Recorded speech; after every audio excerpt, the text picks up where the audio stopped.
Hello class 3. Today in history class we will conclude chapter 21 Ashoka the Great. Please open page number 109. Let's start. Ashoka spread Buddhism far and wide. He sent preachers all over India, Nepal and Ceylon, means which is known as Sri Lanka in present days.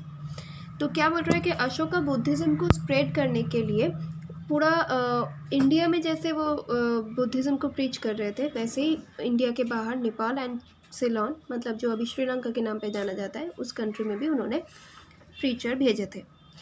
Although Ashoka preached Buddhism, he also emphasized on a moral code of conduct for his empire. This was his dharma, which was inscribed in his edicts. He appointed special officials called Dharma Mahamatras to preach this.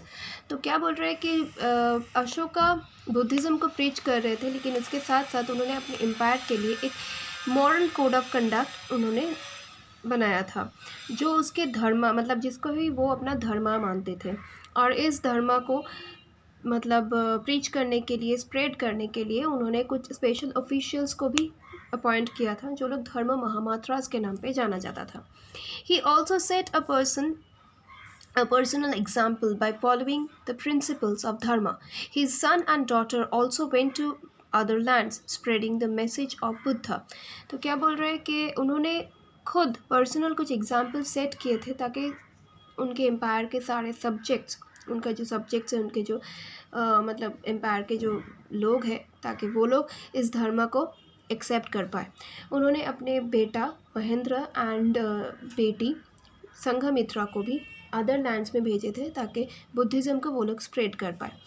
Ashoka built a large number of stupas. उन्होंने बहुत सारे स्तूपास बनवाया था. The teachings of lord Buddha were inscribed on them. और हर एक स्तूपा में उन्होंने लॉर्ड बुद्धा का जो टीचिंग्स था उसी चीज़ को इंस्क्राइब करवाया था.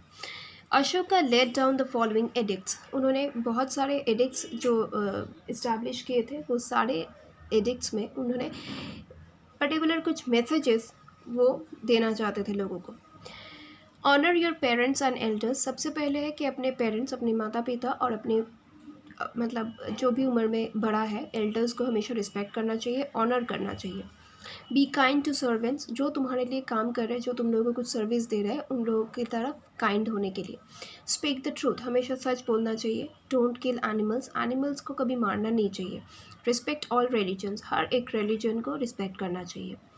Although Ashoka was much devoted to Buddhism, he had tolerance and respect for other religions. His people were not forced to change their religious beliefs and were free to believe in any religion they wished. He requested the followers of Hinduism not to make animal sacrifices.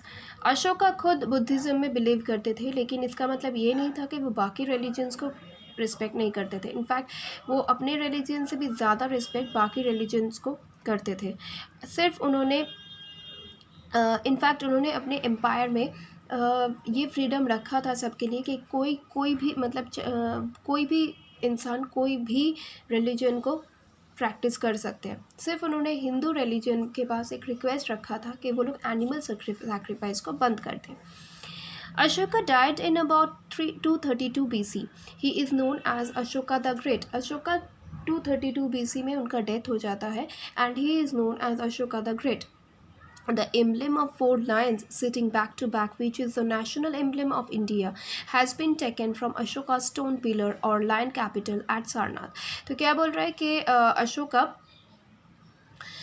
उन्होंने जो emblem बनाया था 4 lion sitting back to back जो अभी India का national emblem है वो वहीं से मतलब अशोका के टाइम से ही अशोका के पीरियड से ही वो लिया गया है. नॉट ओनली दैट वो एक्चुअली अशोका का एक स्टोन पिलर का या लायन कैपिटल जो सारनाथ में सिचुएटेड है वहीं से वो एम्ब्लेम इंडियन गवर्नमेंट ने लिया है.